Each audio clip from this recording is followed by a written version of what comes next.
অনুষ্ঠিত হলো Dhaka residential model কলেজের ৬৬তম বার্ষিক ক্রীড়া প্রতিযোগিতার সমাপনী ও পুরস্কার বিতরণী অনুষ্ঠান। প্রতিযোগিতায় জুনিয়র শাখায় চ্যাম্পিয়ন হয় শিল্পাচার্য জয়নুল আবেদিন হাউস ও রানার্স আপ হয় ডক্টর কুদরতি খুদা হাউস, আর সিনিয়র শাখায় চ্যাম্পিয়ন হয় ডক্টর মোহাম্মদ শহীদুল্লাহ হাউস ও রানার্স আপ হয় ফজলুল হক হাউস।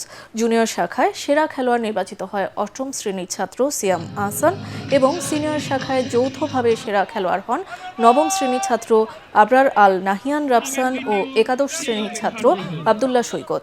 এর আগে রঙিন পতাকা, বেলুন ও ফেস্টুনে সজ্জিত ক্যাম্পাসে কুচকাওয়াজ, শারীরিক কসরত ও ব্যান্ড ডিসপ্লে দর্শকদের মুগ্ধ করে।